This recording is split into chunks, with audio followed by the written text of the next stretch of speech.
নেইমারের পায়ে বিশ্বকাপ দেখছেন রোনালদো লিমা। তার মতে নেইমার সুস্থ থাকলে বিশ্বকাপ অন্য কেউ জিততে পারবে না। যদিও বিশ্বকাপে নেইমার ছাড়াও দলে স্টারের অভাব নেই, তবুও রোনালদোর মতে বিশ্বকাপ জয়ে নেইমারের বিকল্প নেই। তাছাড়া বিশ্বকাপ জিততে নিজের জীবনও দিতে রাজি নেইমার। এটি হতে পারে শেষ বিশ্বকাপ তার।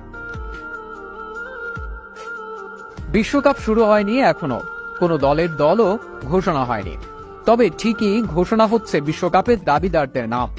আর সেই লিস্টে যে উপরের সারিতে থাকবে ব্রাজিল, তাও স্বাভাবিক। অবশ্য ব্রাজিলকে বিশ্বকাপ জিততে হলে নেইমারকে সুস্থ থাকতে হবে বলে মনে করেন রোনালদো লিমা। রোনালদো সবসময় বলে আসছেন যে ব্রাজিলকে বিশ্বকাপ জিততে হলে নেইমারকে ভালো খেলতে হবে, ভালো থাকতে হবে। নেইমার যেন ফিট অবস্থাতেই কাতারে যান, সেই বিষয়টির ওপর গুরুত্ব দিচ্ছেন তিনি।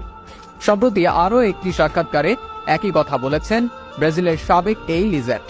তিনি বলেছেন, ব্রাজিল যে কোনো প্রতিযোগিতায় ফেভারিট হিসেবে খেলতে যায়। আমি মনে করি যদি নেইমার 100% ফিট থাকে এবং বিশ্বকাপে মনোযোগ দেয়, তাহলে আমাদের বিশ্বকাপ জেতার ভালো সুযোগ রয়েছে। তিনি আরো বলেন, আমাদের দলটি দুর্দান্ত প্লেয়ার রয়েছে। যদি নেইমার বিশ্বকাপে ভালোভাবে পৌঁছাতে পারে, তাহলে সেই পার্থক্য গড়ে দেবে এবং আমাদের সম্ভাবনা বৃদ্ধি পাবে। নেইমারের এখন উচিত ফুটবল ব্যতীত অন্য সব বিষয়গুলোকে এক পাশে রেখে ফুটবলে মনোযোগ দেওয়া, এমনটাই মনে করেন তিনি। 20 বছর আগে বিশ্বকাপ জয়ী ব্রাজিল গত 2 বিশ্বকাপেই স্বপ্ন বুনেছিল।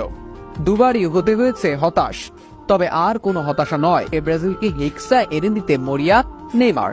তিনি জানিয়েছেন, প্রয়োজনে জীবন দিয়ে দিতেও প্রস্তুত তিনি। ব্রাজিলের জার্সিতে নামলে বরাবরই সেরা ছন্দে খেলা নেইমারের সময়টা বর্তমানে ভালো যাচ্ছে না। অনেক ঘটা করে প্যারিস সেন্ট জার্মানিতে গেলেও দলটিকে এনে দিতে পারেননি চ্যাম্পিয়ন্স লিগ। চলতি আসরেও পড়তে হয়েছে হতাশায়। সাম্প্রতিক সময়ে এক সাক্ষাৎকারে জানিয়েছেন, এই বছর বিশ্বকাপ জিতে সকল হতাশা দূর করার মিশন তার।